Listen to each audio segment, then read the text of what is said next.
Alright, guys, we finally hear the official trailer of Spider-Man Brand New Day.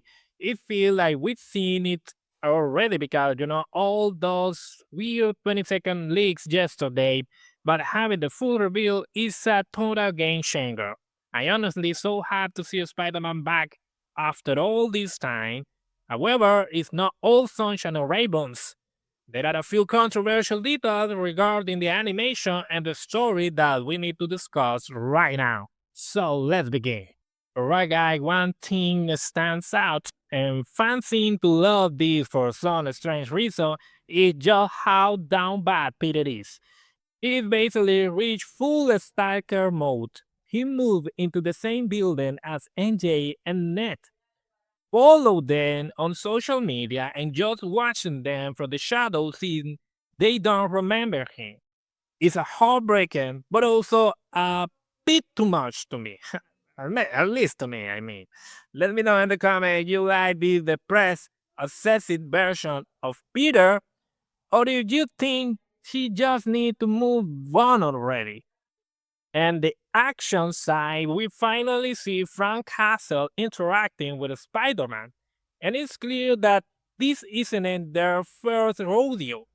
They already have this established rivalry where Peter is constantly trying to keep Frank from going too far, if you know what I mean. We also see a Spidey power lever hitting a new peaks. His webs are stopping a massive impact like it's a sharp play. This, I don't know, Fran shoot him with something like a bazooka and absorb the impact. So it's a super, uh, I don't know, maybe a super powered Spider Man. The answer of Peter Parker was, this super kid like Sean Norris was super epic, but was super funny too. And we see his eye go pitch black and wet everywhere. It's looking like a full-on body horror transformation is coming, like this monster Spider-Man that we talked in previous video. And something interesting is that all this web is something like Todd McFarlane comics with full-on wet. That is something great for the comic fans, I mean. The villain lineup looks incredible and very comics accurate, especially a Scorpion, Boomerang, and Tarantula, who appears in what seemed to be a fast-paced flashback, to Peter's previous fights. And something interesting is that we had the hand and apparently, a barely cameo of Daredevil in the movie. In my perfection, right? And, the leaks. Another interesting scenes that we watch in the trailer, what we even got a glimpse of the mutants. That famous stand scene in the New York City seemed to feature Jean Grey. With his power, translate his mind for other mind, grandma, the police, and all that. And then, this is strange because why Jean Grey and not Kitty Pryde?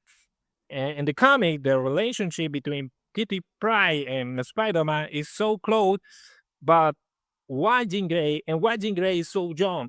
So even the other X-Men are young too, like a childhood. I don't know. I think this girl has 20 years. I don't know. So it's super strange.